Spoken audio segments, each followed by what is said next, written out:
The 2021 summer transfer window was one hell of a window, wasn't it? Lionel Messi left Barcelona and joined PSG. And then Cristiano Ronaldo all of a sudden announced that he'd be leaving Juventus. And for where? Manchester City of all places. Whether that was 100% going to happen, we can't say for sure, but Sir Alex Ferguson wasn't taking chances. Immediately, the rumours began to circulate. He put a call through to his boy and told him a move to City was out of the picture. Ronaldo said, "Yes, boss," and in only a matter of hours, the return to United was completed. Who would have thought, right? The man, the myth, the legend, back to the theatre of dreams after over a decade away. And it was a dream start to the second chapter. 2 goals in his first game back at Old Trafford as a Manchester United player with the famed number 7 behind his jersey. Like Peter Drury said during that game against Newcastle, "Close your eyes," and he never went away. This lad, who was 36 years old at the time, was running at full speed, leaping like he bounces off a trampoline and scoring goals for fun. It was a dream return. Maybe not for Man United, who went from second in the Premier League table and playing in a European final the previous season to 6th in the table and a round of 16 exit from the Champions League. But for Cristiano Ronaldo himself, it was really like he never went away. 27 goal contributions in 38 games for United were some of the best numbers in the land that season, surely the best in the red half of Manchester. His performances earned him the Sir Matt Busby Award for Best Manchester United Player of the Year, as well as 2 Premier League Player of the Month awards during the course of the season. Dream start. But it seemed like Ronaldo and everyone else involved began to wake up from the dream once the 2021-22 season wrapped up. Yes, he was that close to the Premier League Golden Boot in his first season, back after his 12-year adventure elsewhere. But the reality was that Man United had just finished outside the top 4, so Mr. Champions League would have to play in the Europa League when the new season starts. Well, that's if he stayed. When he made his return, it felt to many that he had come back to retire here. He was 36 after all. But just 1 year later, CR7 was frantically looking for the exit door. The news everywhere was that he wanted to leave. He let the club know that, and he made himself available to other football clubs around Europe, noticeably the ones who were qualified for the Champions League. And it didn't matter who they were. He was reportedly even willing to play for the likes of Barcelona and Atletico Madrid, the rivals of the club where he spent 9 years and made his name as a legend. On the table was also a possible move to PSG to unite with his fiercest rival in world football. And then a possible move back home to Sporting CP, where it all began. They had qualified for the Champions League, so they were perfect. But all those possible moves fell through, all of them. We all watched the transfer window close, and it was confirmed that Ronaldo would remain at United for another year, or maybe just another 5 months. Who knows? But there was a little light at the end of the tunnel. United had hired a new coach, one who knows how to win trophies and one who was insistent on Cristiano Ronaldo staying as he was part of the new project. However, when the season started, the Portuguese superstar didn't feel like a part of the project at all.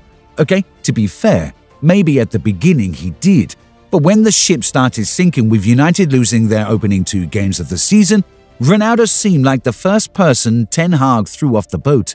Ironically, that seemed to steady the ship, so he decided to keep things that way. Ronaldo became the guy for the Europa League while the gaffer preferred the younger boys for more important Premier League games. But hey, this is Cristiano Ronaldo we're talking about here. Of course, that decision caused an uproar. The media, the fans, ex-players, everybody was asking why the hell Erik Ten Hag was not playing Ronaldo. You needed goals in the Manchester derby and you left your top scorer from the previous season on the bench for the entire game? Come on!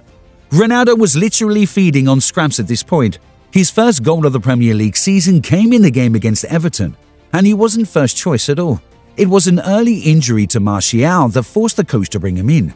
After that goal, we thought things would drastically improve, but Ronaldo only got a start in the next game against Newcastle and was then put on the bench for the entirety of the game against Spurs. Liverpool, Arsenal, City and then Spurs in the real big games. Ronaldo was left out of the starting lineup. All that frustration the five-time Ballon d'Or winner had bottled up since the beginning of the season seemed to implode in that game against Spurs when he just walked down the tunnel before the game was over. From that point, everyone could tell that things were much deeper than they seemed. The story was that Ronaldo refused to come on when the gaffer asked him to and then left the stadium. But at this point, we all wanted to hear Cristiano's side of the story too. He received a suspension and then went on Instagram and made a statement, but that wasn't what the fans were looking for. We wanted to really hear what was going on in that dressing room. And it seems like Ronaldo heard all our pleas and decided to take the lid off in his recent exclusive with Piers Morgan. In the interview, Ronaldo talked about how the coach and a couple of senior executives at Man United have been trying to force him out of the club. Wait a minute. Could that be why he was trying to force his way out so he could leave on his own terms and with his dignity still intact? Maybe, just maybe. CR7 also revealed that when he was unable to show up for the pre-season tour due to the ill health of his child, it felt like some of the people high up at Man United didn't believe him. Oh, wow. Why the hell would you even think someone of Ronaldo's stature would lie about something as delicate as his child's health just to escape a pre-season tour? To make things even worse, this same man had lost a child only a matter of months back. Ronaldo also talked about how nothing seemed to have changed in all the years he was away. Most of the technology is still the same, and of course, that should not be said of a club as big as Manchester United. He questioned the owners and how they've been running the club, particularly pointing out the appointment of a sports director to come and do the work of a coach, speaking of Ralf Rangnick. He then talked about how the mentality of a lot of the new boys is lacking, and he also had some words for his former teammates, Rooney and Gary Neville, who have been overly critical of him in the media in recent times. But in spite of all this, Cristiano Ronaldo maintained that he followed his heart when he returned to Manchester United, and he still has no regrets making that decision. He still has massive love and respect for his former boss, Sir Alex Ferguson, and most of all, the fans and the football club itself. And his love, as it would appear, is self-sacrificial. He mentioned that he understands that sometimes, to build something back up, it has to be completely destroyed first, and if Man United intend on starting that process with him, he has no problem with that. That's a man who really loves the club. But from where we're all sitting, it's hard to really see Ronaldo going back to Old Trafford after the World Cup break. After all that has been said, it really just feels like the Portugal national team captain has played his last game for Manchester United. But surely that's not the main thing on his mind right now. There's still a small issue of the World Cup, a tournament which might be the last international tournament for him, and we're so sure he'll be looking to bring home the one elusive trophy in his collection.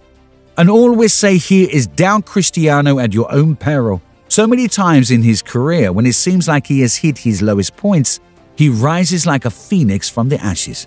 And now that he appears to have reached the lowest of lows in his career, it could just be the perfect setup for him to reach the highest of highs. Who knows?